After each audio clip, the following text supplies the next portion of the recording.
Merci beaucoup. Olivier Falorni, pour le groupe 2RDP. Merci Monsieur le Président. Monsieur le Commissaire général, merci pour votre intervention et je veux vous dire le plaisir que j'ai à interroger ce matin le grand serviteur de l'État que vous êtes. Alors Monsieur le Commissaire général, la France dépense beaucoup d'argent dans ses investissements, mais vous en serez d'accord avec moi, le tout n'est pas d'investir, mais de bien investir. Et dans une note pour Terra Nova que je lisais récemment, Michel Aglietta explique le mal investissement que beaucoup de pays connaissent. Alors il donne 3 grandes orientations pour investir sur lesquelles j'aimerais avoir votre sentiment. Première orientation, les infrastructures de réseau à forte retombée positive sur le reste de l'économie. Ensuite, les investissements bas carbone tournés vers l'efficacité énergétique.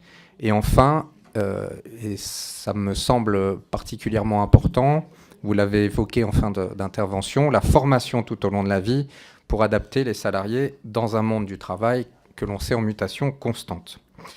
Alors concernant le développement durable, la transition énergétique passe évidemment par la mobilité.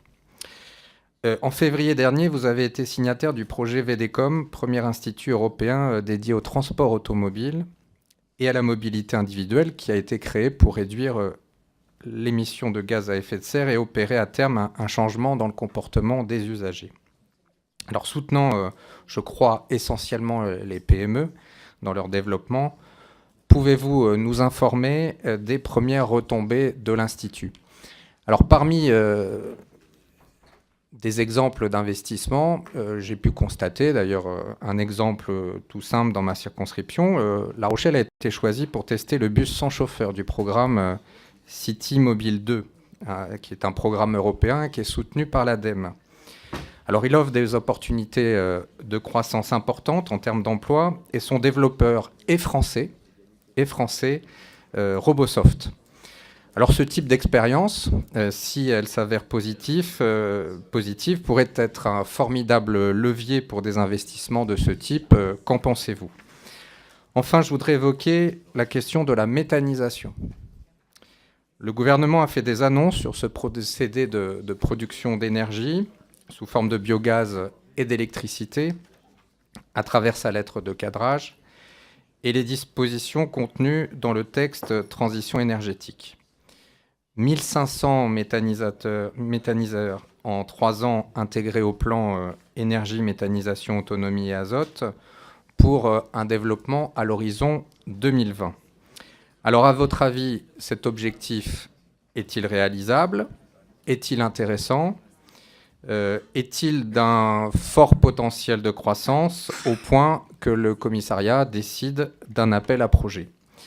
L'année dernière, ici même, nous regrettions que le programme de rénovation thermique n'ait pas atteint, de rénovation thermique des logements, bien sûr, n'ait pas atteint son objectif. Et votre prédécesseur admettait que des difficultés étaient réelles concernant face à des propriétaires récalcitrants ou simplement à cause d'un manque de finances.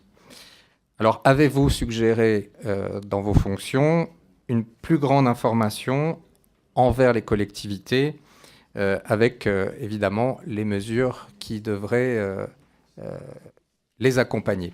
Je vous remercie. Merci. Je passe